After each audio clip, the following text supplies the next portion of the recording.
E aí, minha gente, tudo certo? Bem-vindo ao canal Mais Foco, Mais Química. Hoje a gente vai estudar lei de Hess, tá? Da termoquímica. Lei de Hess, pessoal, nós temos uma definição, mas antes de a gente ver a definição e exemplos que eu vou trazer para vocês, retomando que eu estou me baseando no currículo da prova do SpaceX, mas muitas das questões desse currículo são as questões que caem no Enem também para nós. Então, a gente vai fazendo esse intercâmbio aí, olhando questões do Enem, de outros vestibulares, do SpaceX. Então, o tópico que a gente vai estudar hoje vai ser lei de Hess, tá?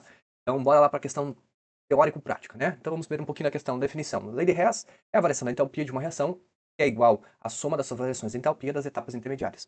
Então, para a gente achar a variação da entalpia dessa reação, vai ter que fazer a soma das entalpias das etapas intermediárias. Como isso na prática? Recordando, retomando, para quem não tinha estudado, algumas regrinhas que a gente precisa lembrar. Se a gente precisar inverter uma reação química, vai ver, inverte-se o sinal do ΔH. Tá? Se tiver que multiplicar uma das equações, o valor da ΔH também deve ser multiplicado. Tá? Se multiplicar por 2 a equação, por 2 o ΔH. Para dividir uma equação, o valor do ΔH também tem que ser dividido. Quando eu somar as equações, substâncias iguais em lados opostos, de trás. Então, se for uma molécula de água num lado e outra molécula de água em outro lado, a gente vai subtrair, não ter nenhuma molécula na equação final. Substâncias iguais no mesmo lado devem ser somadas. Como isso na prática? Vamos ver aqui nos exemplos 1, 2 e 3. Na situação 1, pessoal, nós temos aqui então uma reação que é global. Tá? Regra geral, não é uma regra que sempre vai ser assim. Aí nós temos já a equação global. Então vem a equação global que eu preciso achar a variação da entalpia. Tá? Não vira, a gente precisa construir ela para a gente poder determinar. E essas outras equações aqui que estão juntas, as equações intermediárias que a gente falou lá, que a soma delas vai dar, então, o valor da variação da entropia da equação global. Pessoal, nós temos aqui, pelas equações intermediárias, nós temos a substância A e a C. Tá? A está aqui, o A está aqui, o C está aqui. São as mesmas substâncias que eu tenho na equação global. Depois que eu encontro as substâncias que eu quero nas equações intermediárias, eu vou verificar a quantidade está igual. Eu tenho a mesma quantidade de A nas equações intermediárias? Tem.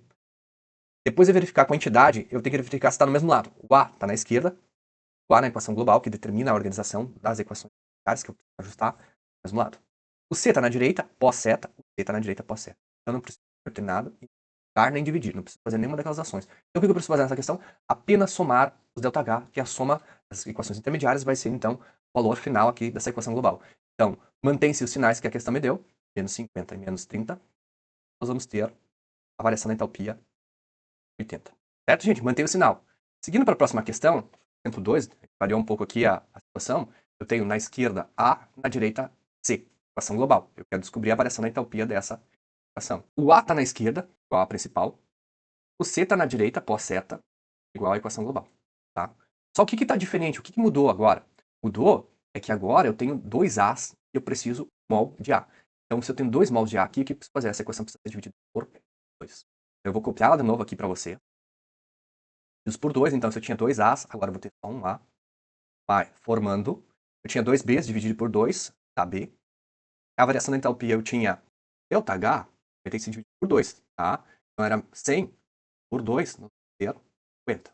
Segunda equação, a gente já viu que não precisa inverter, porque o C está ali igual e nem dividir, nem multiplicar. O C está igual à equação global. Então, segunda é B. Como eu falei para vocês que o ΔH final é a soma, então, quando eu faço a soma, pessoal, o que vai acontecer? Vamos, então, para somar isso aqui, pessoal. Como o ΔH final é a soma das intermediárias, B com B, lados opostos, eu corto. O que sobrou antes da seta? Somente A. Depois da seta, o que sobrou? C. Como eu acho o resultado do ΔH, a variação, é a soma, né? Então, ΔH é menos 50, menos 30, 80. Já os resultados do primeiro exemplo, porque a gente só está multiplicando aqui alguns detalhes para a gente ver a aplicação das regras. Próxima situação, pessoal, eu tenho então o exemplo 3 aqui para a gente ver. Exemplo 3, de novo, eu quero formar a equação principal aqui, A formando C.